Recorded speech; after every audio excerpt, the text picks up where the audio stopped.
¿22 qué? Santiago 1, hermano. Santiago 1. 22. Del versículo 13. Del 13 al 16. Cuando alguno es tentado, no diga que es tentado de parte de Dios. Porque Dios no puede ser tentado por el mal, ni Él tienta a nadie. Sino que cada uno es tentado cuando de su propia concupiscencia es atraído y seducido. Entonces la concupiscencia, después que ha concebido, da a luz el pecado. Y el pecado siendo consumado, da a luz la muerte. Amados hermanos míos, no erréis. Toda buena dádiva, bueno, hasta allá. El juicio de Dios, para vencer la tentación debemos recordar que Dios tiene un juicio. Yo creo que es el que más se acerca,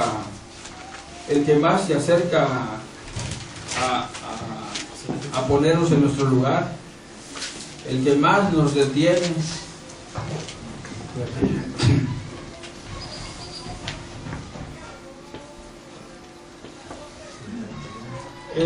El diablo nos engaña, hermanos.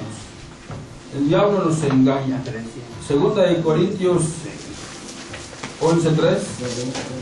Segunda de Corintios 11:3.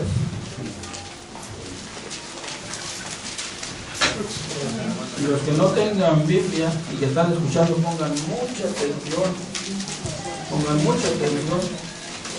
No pierdan el hilo. Segunda de Corintios 11:3, desde el versículo 1, dice: ojalá me tolerases un poco de locura. Sí, toleradme. Pues, porque os celo con celo de Dios, pues os he desposado con un solo esposo, para presentaros como una virgen pura a Cristo.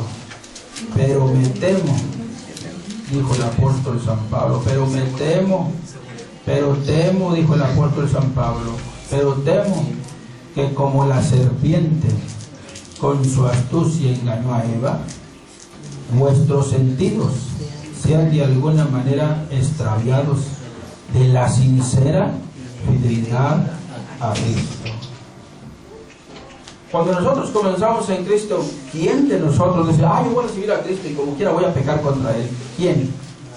A menos que sea pentecostés, dice el pentecostés, entonces podemos, entonces ustedes dicen que podemos recibir a Cristo y luego podemos seguir pecando. No, nosotros no decimos eso. Nunca, jamás decimos eso. Nunca. Ese no es el punto. Ya caemos en pecado ya porque ya empezamos un día a caer en pecado, pero nunca recibimos a Cristo con el propósito de humillarlo. Amén, hermanos. Amén. Cuando lo recibimos fue con el propósito de seguirle, caminar con Él. Hasta dejamos algunos vicios. Amén, hermanos. Dejamos algunas costumbres y nos empezamos a dedicar a algunas de sus cosas. ¿Ven? Yo algo así cuando estaba en la escuela, yo me acuerdo que alguien decía que el sentido del tacto, que es el de tocar, ¿verdad? Sí. Y luego que había el sentido de ¿qué? El gusto de la lengua, y luego el sentido del olfato, y luego el sentido de ¿qué? Del oído.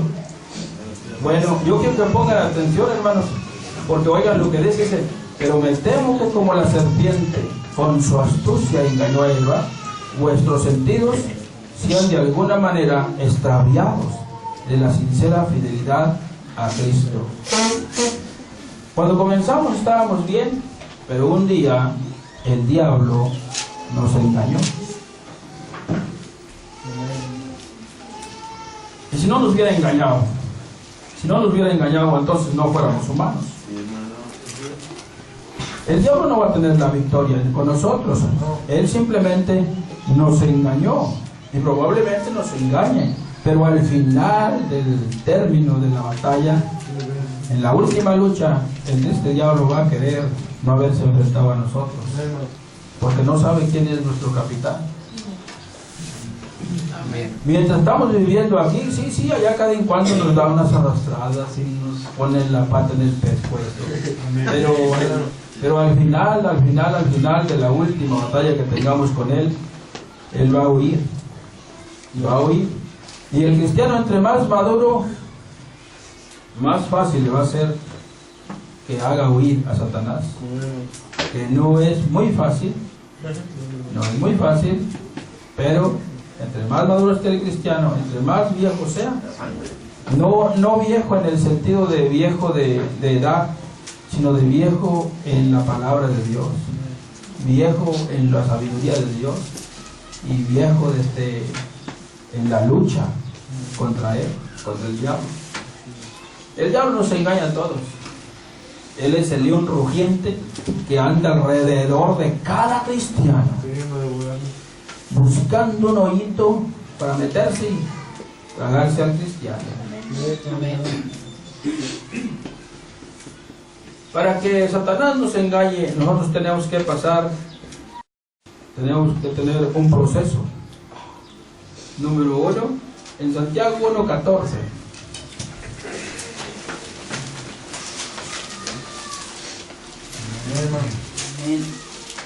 Dice, sino que cada uno es tentado cuando de su propia concupiscencia es atraído y seducido. Sino que cada uno es tentado cuando de su propia concupiscencia es atraído y seducido. Concupiscencia, hermanos, quiere decir deseo de cualquier índole, no solamente sexual. La palabra concupiscencia quiere decir deseo. Allá en el corazón se desean las cosas. La persona que no sabe pues puede pensar que es buena. Algunas personas, yo una vez le pregunté a un abogado que si sabía qué quería decir primogénito y él dijo que quería decir primo. Dije, pero una vez oí una oración que una hermanita decía, Señor, llena a mi pastor de concupiscencia. No vayan a pedir eso por mí, hermano, ya tengo mucho. Yo lo aplicaba a pecado. Sí. Es simplemente son deseos de adentro. Por eso dice la palabra así, dice, sino que cada uno dice es tentado cuando de su propia concupiscencia, de nosotros mismos, de adentro, de nuestros deseos, allá adentro.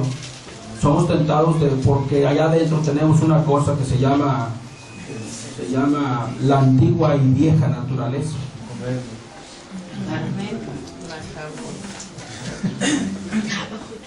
Dicen que un niño dijo así, dijo, cuando la tentación viene a mí, y era un niño, pero él sabía bien lo que estaba diciendo. A veces unos crecen más que otros, yo quisiera ser como aquel niño. Dicen que ese niño dijo, cuando la tentación viene a mí, dice, yo dejo que Cristo salga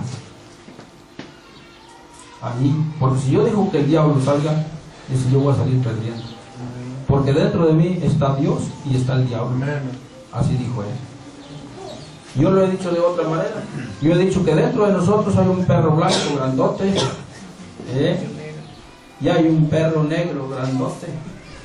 Pero cuando viene la tentación a mi vida, entonces si yo cedo, el perro negro se va haciendo un gigante y yo soy el que salgo perdiendo. Uno tiene un deseo. Ese es lo primero que hace el hombre para caer en el pecado. El pecado siempre tiene un proceso. Y la primera cosa que sucede para que uno caiga en el pecado es que uno siempre desea. Ya sea que si es una casa, si es un puesto, ya sea que si es una mujer, si es placer, si es comida, si es bebida, si uno siempre desea. Allá adentro está la concupiscencia. Los deseos mundanos de la vida no son buenos, pero los deseos normales de la vida son divinos, no son pecaminosos. Sin ellos no podríamos funcionar. Hay deseos en nosotros, pero todos los deseos deben de tener un control. Amén. Cuando nos salimos de ese control es cuando la regamos. Que yo le he regado. ¿Y tú, hermano? Ahora con usted es perfecto, es perfecta. Aunque yo nomás recuerdo de perfectos, a mi abuelita se llamaba Perfecta, ¿no? No sé, yo he encontrado gente que dice, no, yo no he pecado.